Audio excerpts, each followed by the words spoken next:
جی سر کیا آج کی پروسیڈنگ ہوئی سپریم کورٹ کے حوالے سے آپ کے کیس کی اسپیشل؟ آج دو پٹیشن تھی، ایک تو وہ ریویژن پٹیشن تھی ریمانڈ کے حوالے سے جو غیر مؤثر ہو گئی ہے کیونکہ ریمانڈ پہلے ہی ختم ہو گیا تھا اور جوڈیشل ہو گیا تھا، اور دوسری جو ہے ایف آئی آر کی منسوخی کے لیے کواشمنٹ کے لیے، اور اس کے حوالے سے جو ہے انہوں نے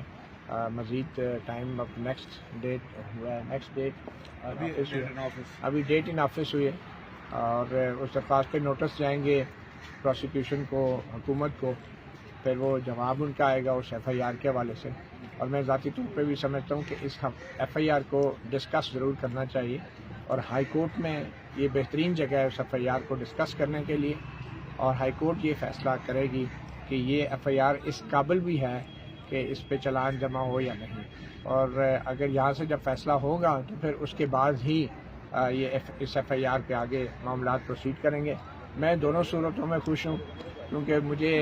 اس بات کا بڑی بے چینی سے انتظار ہے کہ جو ایف آئی آر میرے خلاف بنائی گئی ہے اس میں آخر ایسا ایویڈنس ہے کیا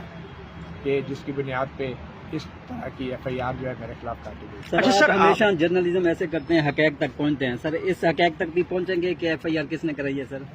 ایف آئی آر تو پولیس نے ہی کرائی ہے، ہمارے سامنے تو پولیس ہی ہے، ظاہری بات ہے، مگر آپ کو بھی پتہ ہے یہاں پہ تو حکومت بھی خود کچھ نہیں کر سکتی، تو پولیس بیچاری کیا کرے گی۔ اچھا متی اللہ جان صاحب، آپ کا موبائل ابھی جو ہے وہ پولیس کی کسٹڈی میں ہے، مل گیا ہے، کچھ سپرداری ملی، کچھ چیز آپ کی رہ گئی؟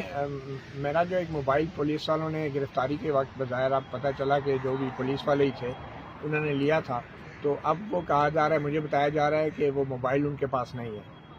اب اگر وہ میرا موبائل پولیس کے پاس نہیں ہے تو کس کے پاس ہے؟ اس کا جواب بھی اب پولیس کو ہی دینا پڑے گا۔ ہسپتال سے مجھے لوگوں نے اٹھایا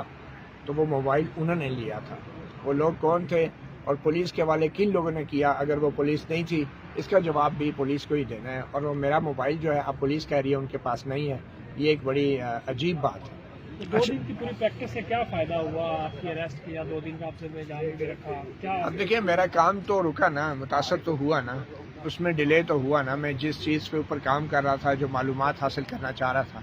اور میرے خیال میں یہ ٹائم ہی ضائع کیا جا رہا ہے، چاہے وہ صحافیوں کا ٹائم ضائع کیا جائے، چاہے وہ قوم کا ٹائم ضائع کیا جائے،